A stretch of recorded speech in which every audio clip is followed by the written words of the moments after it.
So once you have some urgency identified in terms of an actionable goal plan that excites you, motivates you, something that is monumental in your life, I mean, something that accomplishes things in multiple buckets that you know you can commit to on a daily basis. If you feel you are at that point, then you take the next step in your goal setting process, which is getting a little bit more granular in terms of the streams of income or hobbies or goals that need to fill in those different areas of a 10-year plan, for an example. So once you do that, you have to essentially chunk these 10 years into these high-level goals for these different streams of businesses, of income for financial independence, personal health goals, etc. And you just need to start plugging in some data. It doesn't mean these things don't change though.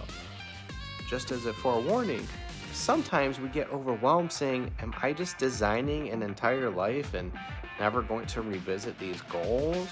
And that's absolutely not true. You will always have an opportunity to reassess goals.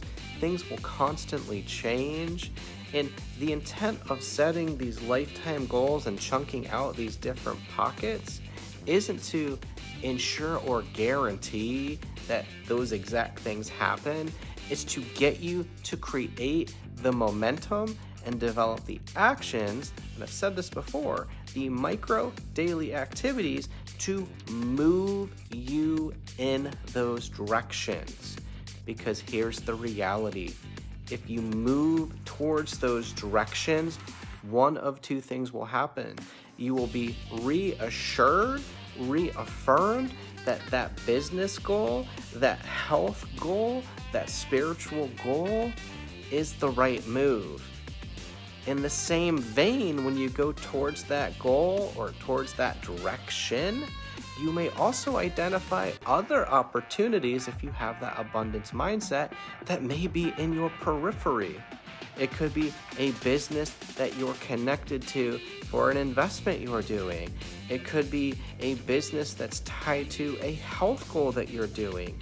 It could be a career opportunity towards something spiritual that you're doing. The whole point of really identifying these roadmaps and moving towards those directions is to move you towards meaning and move you towards impact and towards micro activities that make you a better person. Make you someone that feels growth and inspiration and someone that brings value to as many people in your circles in your life, both close as well as far. So we're thinking about these goals and chunking them down. So what I want you to first do is write out, now that you've done a 10-year plan, hopefully drill that down to a 5-year goal plan, but specifically towards certain areas of interest. Maybe that health, that spiritual goal.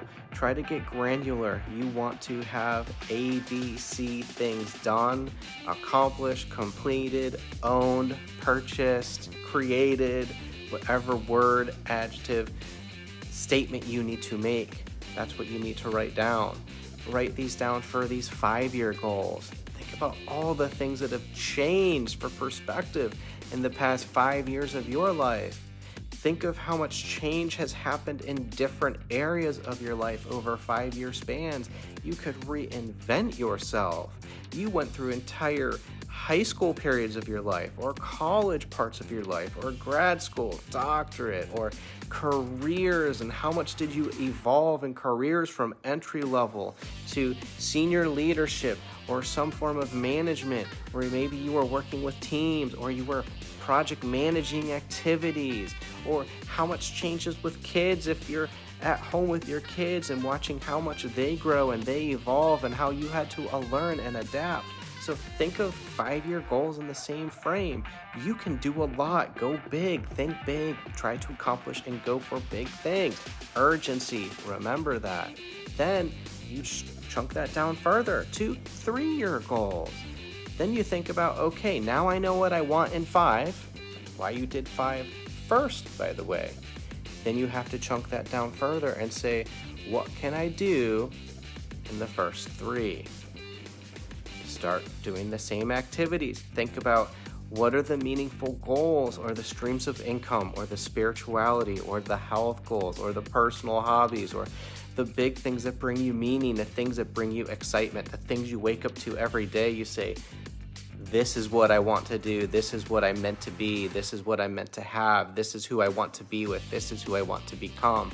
You have to think like that every single day with these goals. If these goals do not make you feel those type of statements that I'm reading out loud, then I assure you it is not the goal that you need to be going towards. Remember, these are not goals to make other people happy. These are not goals to make siblings happy, peers happy, friends happy, significant others happy, kids happy, parents happy, or anyone in your circles happy. These are goals to make you happy, make you feel inspiration, for you to feel growth, for you to feel like you're doing what you are meant to be doing. So once you've done the 3-year goal, then you take that step one more. You start to think about, okay, now I know what I can do in 3 years. After 5 years, what does this look like for the next year? That's usually the harder one, because that's where you're getting very detail oriented. So if you're interested in hearing more about what happens in those first 12 months, really, man, that's the experience in itself. It's probably the biggest roller coaster you're going to experience of that journey of the ups, the downs, the all arounds, but really just the growth and the inspiration you're going to feel, and the shock and the awe and excitement is going to be mind-blowing. And you are going to realize things about yourself that you have never realized in those first 12 months. That I can tell you. So if you're interested in continuing to hear this discussion, on my next video, I will share with you what we talk about in the first 12 months for people to have that urgency and that excitement, the right goals in the right place, and what we can do to move that needle forward. Because ultimately, I know most people, that's where we're all stuck. And I was once there too. I can't wait to share that journey with you and let you see some of those secrets of what that looks like. Stay tuned.